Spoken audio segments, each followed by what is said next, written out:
que a Prefeitura de Porto Alegre anunciou, nesta quinta-feira, a construção de um abrigo emergencial dedicado exclusivamente a mulheres e crianças.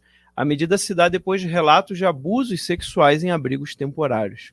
As denúncias que vieram à tona na quarta-feira resultaram na prisão de pelo menos 4 homens na região metropolitana. Os abusos ocorrem em meio a essa crise toda das enchentes no Rio Grande do Sul. De acordo com a Prefeitura, a instalação do abrigo terá apoio de entidades do Poder Judiciário e deve ficar pronto ainda neste fim de semana. A gestão também informou que foram contratados serviços de segurança para outros locais.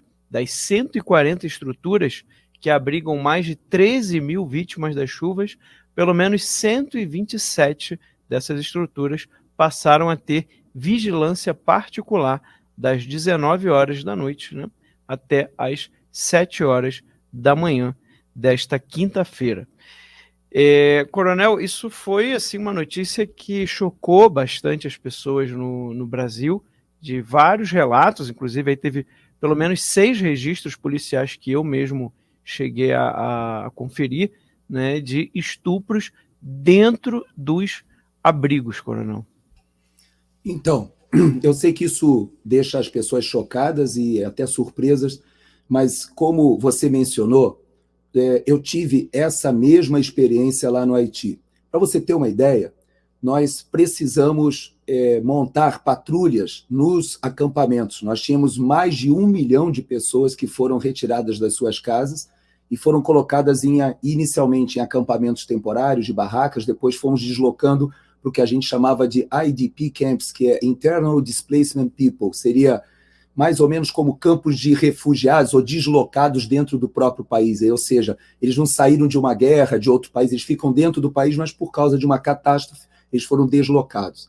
Quando nós conseguimos montar esses acampamentos, uma das grandes dificuldades era justamente o estupro, e as mulheres e as meninas são extremamente vulneráveis nessas situações.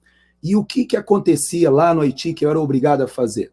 Eu tinha que colocar mulheres nas patrulhas, sejam policiais da ONU, policiais de vários países, havia policiais canadenses, policiais espanholas, policiais italianas, a gente colocava junto com as patrulhas militares para que houvesse uma presença feminina e não tivesse uma falsa acusação, como aconteceu, das tropas militares estarem participando desses estupros. Na ONU, eles estão um pouco traumatizados, porque isso aconteceu realmente na África em algumas missões de paz, de tropas participarem até mesmo do estupro, quando eram problemas de etnia, que você colocava uma tropa de um país e que tinha problemas étnicos com outro país, mas graças a Deus no Haiti, as tropas eram lideradas pelo Brasil e a maioria dos países sul-americanos tinham a mesma cultura que a nossa. Nós tínhamos países do Sri Lanka, Jordânia, é verdade, mas nós tínhamos uma fiscalização muito grande para não acontecer isso. No Brasil, por que não as Forças Armadas estarem fazendo esse serviço?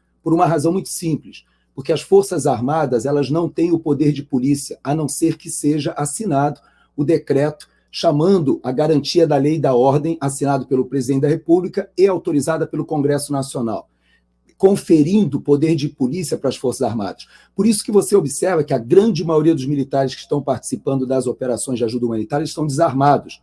Existem alguns militares armados só para fazer a segurança dos próprios militares e da instalação, porque às vezes eles mesmos podem sofrer o ataque desses grupos, que são grupos já estabelecidos no Rio Grande do Sul do crime organizado.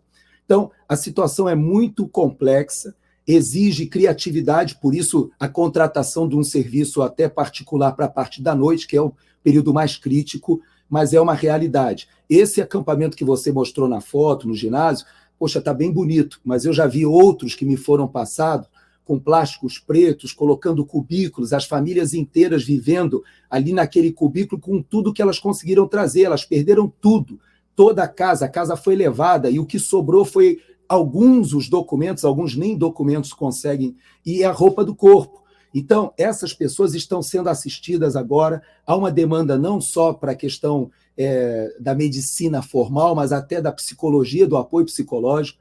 É muito complexa essa situação, e por isso que essa providência que você falou, ela é muito pertinente, vai ser necessário realmente.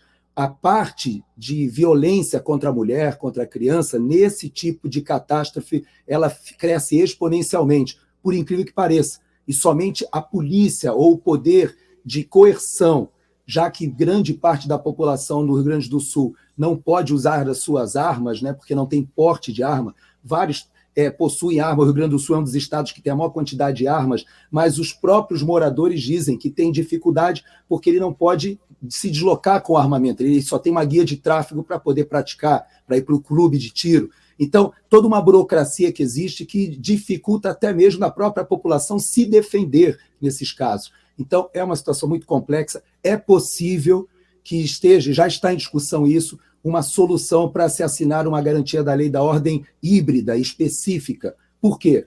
Porque se for decretado estado de defesa... Não adianta tentarem te impedir de assistir os meus vídeos. Nós sempre vamos dar um jeitinho para que você fique por dentro de tudo que está rolando. E agora você pode ter esse acesso a todos os meus conteúdos com o aplicativo da nossa família. Com o app do Te Atualizei, você vai ter acesso no seu celular a todos os conteúdos que eu faço para te atualizar com o rumo óbvio das coisas. Vai ser só um clique para você assistir a tudo isso aqui. Os meus vídeos exclusivos que eu faço no sofá, as edições especiais do News, o meu jornal semanal, documentários sobre temas de política, podcasts, entrevistas e muito mais. Por enquanto, o app está disponível apenas para quem tem Android, mas daqui a pouco vai sair a versão para iPhone. Libere seu acesso a todos os meus conteúdos que estão disponíveis somente na minha plataforma. O Congresso Nacional para de funcionar durante aquele período, uma intervenção federal também faria o Congresso Nacional parar no momento que não interessa nem ao próprio governo. Então isso está sendo debatido, talvez saia-se para uma solução mais criativa ali de uma GLO híbrida, mas vamos aguardar. Por enquanto, essa ideia de contratar uma segurança privada para os acampamentos, para os locais de refugiados ali, é uma ideia muito bem-vinda. Está de parabéns quem a tomou. É isso, e a título de informação, até o momento são mais de 327 mil pessoas desalojadas. E o Coronel Gerson citou muito bem que em setembro do ano passado nós tivemos enchentes e ainda nesta semana eu fiquei sabendo que pessoas que ficaram desalojadas no ano passado até hoje não conseguiram sair desses locais. Verdade. Né? Muita gente ainda permanece desde setembro, não conseguiu se fixar em um endereço, né? A situação é bem precária mesmo. E eu entrevistei ainda ontem o ex-ministro, Onyx Lorenzoni, ele estava dizendo que a expectativa é que esses municípios afetados, né, muitos totalmente, 100% devastados, eles devem ser reconstruídos num período de 4 a 5 anos. É muito tempo, imagina, daqui 4 ou 5 anos é que eles vão retomar, né, aquela normalidade. E essas enchentes preocupam muito, porque imagina a situação, né? Acredito que essa separação das crianças, né, das mulheres, é muito pertinente também. A gente teve casos, inclusive, de um casal que estava fazendo sexo, né, perto de crianças ali, todas no mesmo local, num ambiente como esse. Então, assim, é muito precária a situação.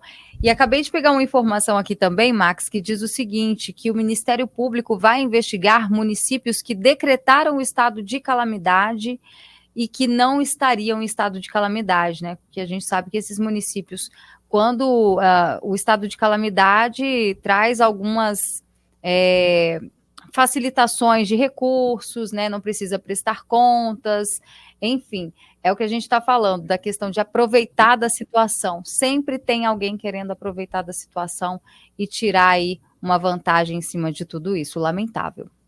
Uma vergonha, né? Inclusive, eu acredito que a punição deveria ser mais grave do que uma punição normal, né? A punição comum para quem faz esse tipo de coisa, de desvio de recurso, algo desse tipo. Uma pessoa se aproveitar numa situação de crise, de tragédia, para fazer isso, ela tem que ser punida mais severamente ainda.